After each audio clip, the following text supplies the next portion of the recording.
Bonjour à tous, bienvenue dans le nouvel épisode de What If No Limits, le podcast de Croissance Plus. Aujourd'hui, nous recevons Adrien Gazeau. Bonjour Adrien. Bonjour Céline. Adrien a fondé Bioculture en 2007. Bioculture propose des paniers bio en B2B et en B2C. Adrien, tu vas nous expliquer tout ça. Aujourd'hui, Bioculture réalise un chiffre d'affaires de 2 millions d'euros. Alors Adrien, je vais te laisser te présenter en quelques phrases. Oui, bonjour, je m'appelle donc Adrien Gazeau, je suis président de Bioculture, une entreprise que j'ai fondée il y a 13 ans, alors que j'avais 22 ans. Nous faisons de la livraison de paniers de fruits et légumes bio et locaux en Île-de-France. Alors moi, j'ai une formation dans la gastronomie française, je suis passé par l'école Ferrandi et j'ai été apprenti chez Alain Ducasse de mes 18 ans à mes 20 ans. Et j'ai suivi par un premier voyage en Australie d'1 an, où j'ai travaillé dans des grandes cuisines, et puis dans une ferme en Patagonie, en Argentine. Au retour de ces voyages en Australie et en Patagonie, j'ai voulu monter un concept qui alliait l'amour du produit, le service et le respect de la terre. Et c'est comme ça que l'idée de faire des paniers bio est venue, un soir en discutant avec un ami végétarien. Voilà, donc le projet de panier bio qui pouvait se faire avec des moyens dérisoires, puisque j'avais 1 200 € à l'époque en poche, et qui a démarré dans le garage de ma mère, que je remercie aujourd'hui. Et Adrien, alors quel est le jour ou le moment où tout a basculé? Est-ce que c'est une rencontre? Est-ce que c'est justement un investisseur qui est tombé du ciel? Quel est le moment où il y a eu une bascule et que tu as décidé de créer Bioculture avec un business model Eh ben, je vais y venir. Alors, la première année a été très difficile parce qu'il a fallu faire le site internet moi-même. Généralement, c'était entre 22h et 3h du matin. Le matin, je me levais à 6h pour aller à Rungis ou chez les producteurs chercher les produits pour composer les quelques paniers, parce qu'il y avait vraiment très peu de paniers. On avait un chiffre d'affaires de 1 500 ou 2 000 € par mois, donc vraiment dérisoire. Donc faire les livraisons, passer mes après-midi à distribuer des flyers dans les boîtes aux lettres des communes avoisinantes à la mienne. Et voilà, cette galère a duré 1 an, parce que voilà, quand on génère un chiffre d'affaires de 1 500 € ou 2 000 € par mois, on n'a clairement pas d'argent pour vivre. Une fois qu'on a payé les fruits et légumes et les 2-3 frais, il reste absolument rien. On génère même des pertes. Donc le week-end, je continuais à aller travailler dans la restauration, qui était mon métier initial. Donc je travaillais pour des traiteurs gastronomiques dans des lieux comme le château de Versailles ou l'hippodrome de Gentilly, pour me faire un petit peu de sous. Et forcément, quand on vit une année comme celle-là, on se pose de sérieuses questions au bout d'1 an. On a envie de baisser les bras, évidemment. Et ce qui a changé ma vie, je crois, c'est quand je me suis souvenu de 2 mots que m'avait écrit un ami. J'étais dans le bush australien, on faisait du ramassage de fruits à l'époque, et on dormait dans un hamac à côté d'une rivière, et cet ami m'avait écrit sur un bout de bois « Vie libre ». Et ces 2 mots, je m'en suis rappelé après ces 1 an de galère de première année de bioculture, en me disant, bon, maintenant, il faut prendre une décision. Faut toujours se rappeler qu'on a le choix dans la vie. J'ai le choix de tout arrêter. À la limite, j'ai engagé 1 an de travail et 1 an de galère. C'était pas inintéressant. Quelques finances, mais assez peu. Je peux tout arrêter, mais est-ce que j'en ai vraiment envie? En tout cas, il faut se souvenir que dans la vie, on a le choix, on est libre. Je me suis dit, voilà, est-ce que tu as envie de continuer, ou est-ce que finalement tu te verrais mieux ailleurs, ou tu as envie de baisser les bras? Et j'ai eu l'opportunité de me poser cette question et de me dire, bah, en fait, je suis à ma place là où je suis, et ça vaut le coup de persévérer. Je me sens bien dans ce projet, et voilà, j'ai cette liberté, donc c'est un choix délibéré de continuer, de poursuivre dans la direction de Bioculture et dans la direction de ce projet. Et ça a porté ses fruits, puisque quelques mois plus tard, on a commencé à avoir les premiers articles sur le bien consommé et sur la pollution environnementale dans les journaux. Alors c'était encore très sporadique, mais voilà, on a commencé à avoir de la presse qui a un petit peu soutenu ce milieu-là, et on a commencé à voir gentiment les chiffres décoller, et la boîte a pris son envol les mois et les années qui ont suivi. Donc finalement, la persévérance valait le coup. Oui, c'est ça, parce qu'en fait, bioculture, c'est pas seulement la vente de paniers bio, c'est un engagement environnemental, sociétal fort, un engagement pour un meilleur usage du monde. Est-ce que justement, tu peux nous en parler? Alors, bioculture a été montée déjà parce que j'avais une forte envie d'être entrepreneur. Euh, Pourquoi le bio? Euh, la réponse était finalement, je ne l'ai pas fait pour moi, je l'ai fait par rapport à mon rapport à la terre et à l'eau, aux nappes phréatiques. Je trouvais aberrant finalement qu'on mette des produits phytosanitaires extrêmement polluants dans nos sols et tout ça sur des quantités faramineuses. Voilà, donc ça me choquait finalement qu'on détruise nos sols et nos nappes phréatiques à ce point-là, qu'on détruise la vie microbienne sur pas loin d'un mètre de couche dans la terre. Et bioculture, finalement, je l'ai monté pour ça. Pas pour moi, pas pour ma santé. Je n'avais pas d'enfants, donc c'était pas pour la santé de mes enfants encore. Je pensais pas encore à tout ça. C'était vraiment pour le respect de la terre. Donc au début, quand on démarre, bon, moi, il y avait cette responsabilité environnementale évidente. C'est ce qui m'a porté. La responsabilité sociétale, notamment sociale au niveau des salariés, elle vient après, parce que quand on démarre seul, on ne peut pas encore avoir d'engagement de ce côté-là.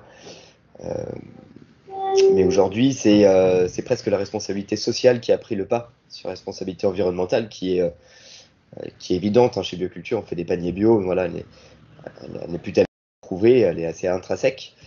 Mais la responsabilité sociale aujourd'hui est ce qui me tient le plus à cœur, déjà depuis pas mal d'années. Alors, c'est un engagement qui est ancré profondément dans Bioculture, qu'on a acté en étant aujourd'hui entreprise de l'économie sociale et solidaire. C'est inscrit dans le statut. On a modifié nos statuts et c'est inscrit sur le cabis. Donc en parallèle de Bioculture, les paniers bio, nous travaillons depuis 1 an et demi sur un projet de coopérative d'intérêt collectif qui est désormais monté depuis 1 an. Cette coopérative d'intérêt collectif intègre une grosse partie des salariés de Bioculture, pour pas dire tous, quelques producteurs avec lesquels on travaille et des gens qui ont gravité autour de l'environnement Bioculture. Là, on a une juriste environnementale, on a un arboriculteur, des producteurs, on a une directrice marketing.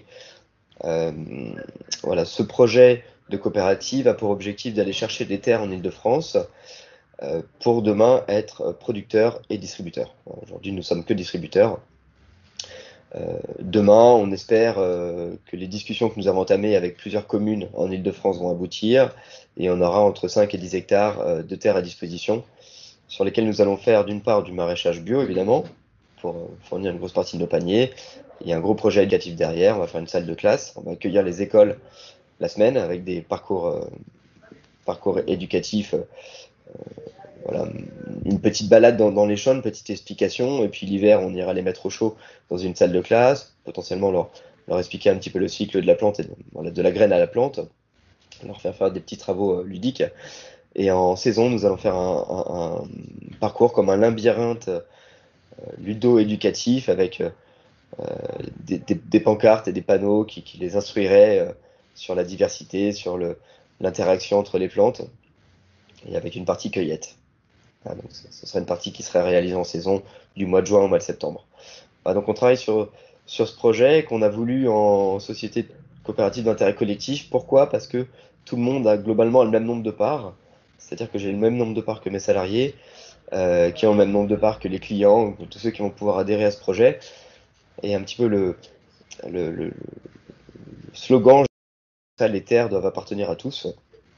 Ça va être un bien commun finalement, un bien qu'on partage. Voilà, donc c'est le nouveau projet passionnant de bioculture sur lequel on travaille depuis 1 an et demi.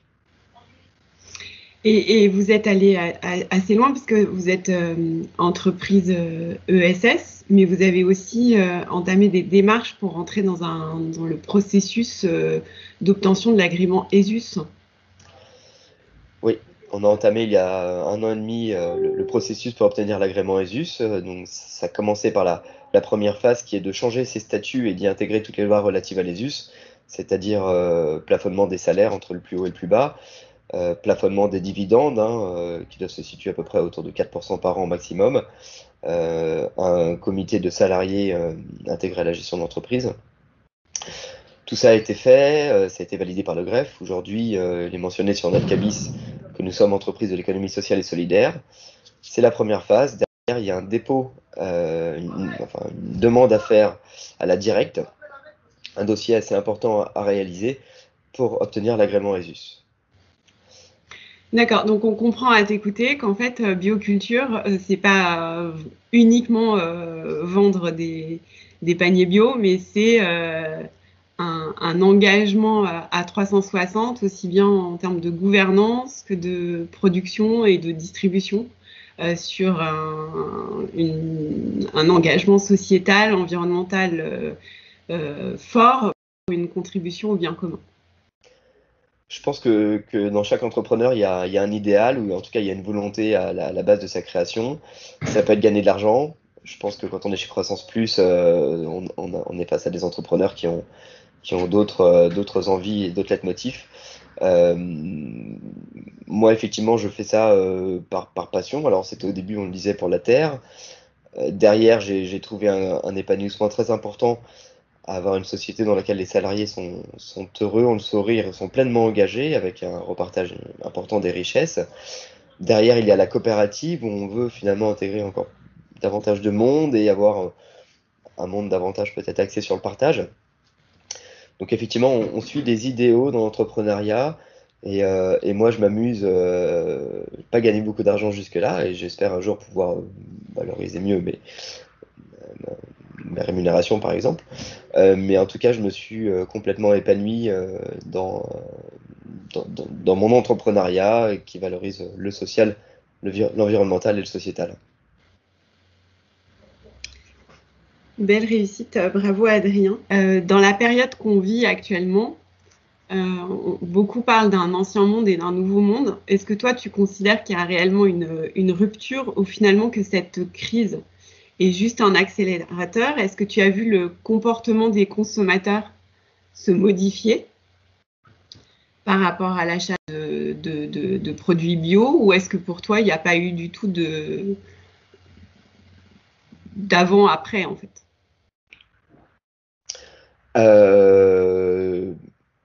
D'un point de vue très personnel, je ne pense pas qu'il y ait un avant-monde et un après-monde, et je pense que malheureusement ou pas, je ne sais pas, on va repartir comme en 14, c'est-à-dire qu'on va repartir à un moment donné dans le monde d'avant, ce qu'ils appellent le monde d'avant.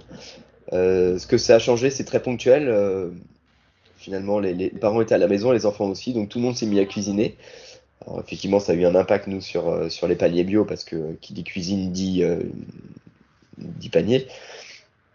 Donc effectivement, on a eu une explosion du bouche à oreille et donc des ventes pendant cette période-là. Donc c'était très positif pour Bioculture. Ça nous a permis de nous faire connaître auprès d'un grand nombre de foyers qui aujourd'hui continuent à commander chez nous et sont très contents de nous avoir rencontrés.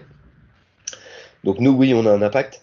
Est-ce que ce sont des choses qui vont durer? Je ne sais pas. Je ne sais pas. Je pense que les ventes de burgers vont toujours bon train. La malbouffe a toujours le vent en poupe. Donc dire que les gens ont changé leur habitude alimentaire, on peut demander à McDo à quoi ressemblent leurs chiffres, mais je suis pas sûr que ça ait tellement baissé. Donc non, ce serait génial, mais il y a toujours une clientèle pour les paniers bio, il y a toujours une clientèle pour le McDo, et ça demain, ça continuera. J'en ai bien peur. Est-ce que tu crois que le sujet financier est important? C'est-à-dire, enfin, on peut considérer qu'il est moins cher d'aller acheter un McDo, à qui on fait de la pub au passage, que d'acheter le panier bio pour une famille de 4-5 personnes qui s'avère plus coûteux. Ce que je veux dire, c'est que au-delà de l'envie de modifier ses comportements, l'envie d'aller plus loin, est-ce que la limite financière joue ou pas? Est-ce qu'à ton avis, c'est juste un sujet d'évolution et de prise de conscience?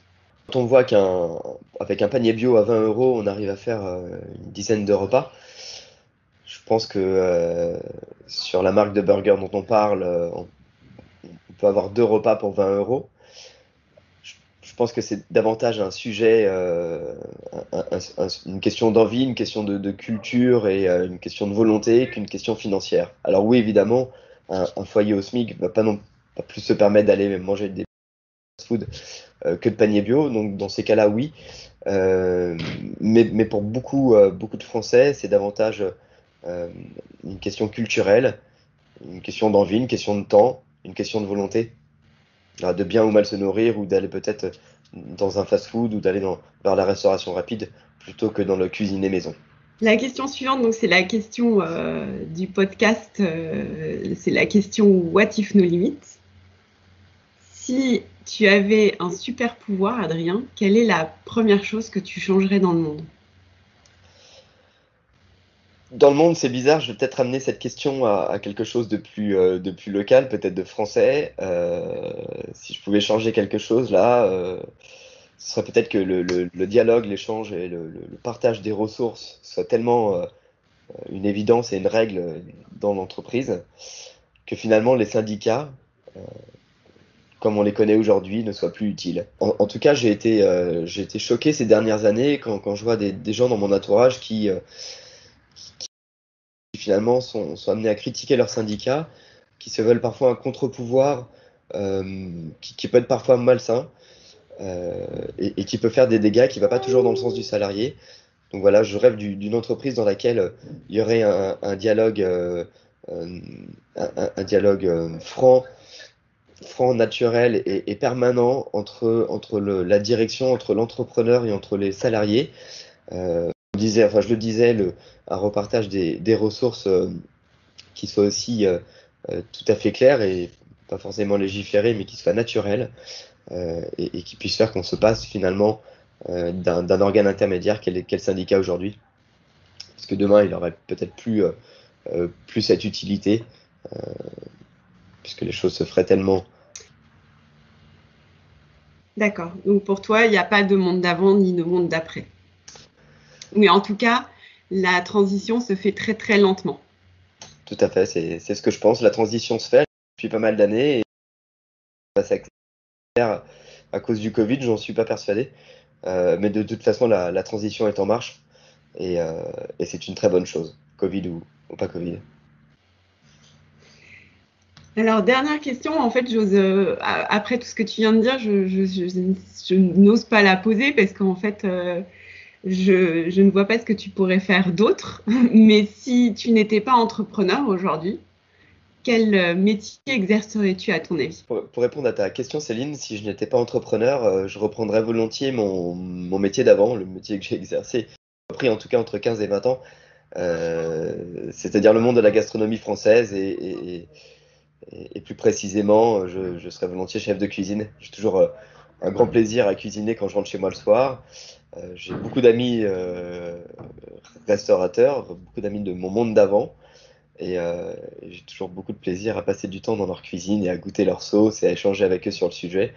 Donc voilà, si je n'étais pas entrepreneur, je serais probablement chef de cuisine. Quand le projet de la coopérative sortira de terre et qu'on aura pu signer avec ces quelques hectares, voilà, une fois qu'on aura la maîtrise de la partie logistique et de la partie éducative, on n'exclut absolument pas d'avoir un restaurant qui cuisine, où on cuisinera en tout cas les légumes que l'on cultive au pied de ce restaurant. Donc tout à fait, tu as raison Céline, on pourra combiner le métier de cuisinier, en tout cas le métier de restaurateur, avec le métier de maraîcher et le métier de distributeur de paniers bio. Et ce serait vraiment hyper sympa comme projet. Effectivement, ça me trotte dans la tête depuis pas mal de temps. Merci beaucoup, Adrien. Merci. À très bientôt pour un nouveau podcast de Croissance Plus.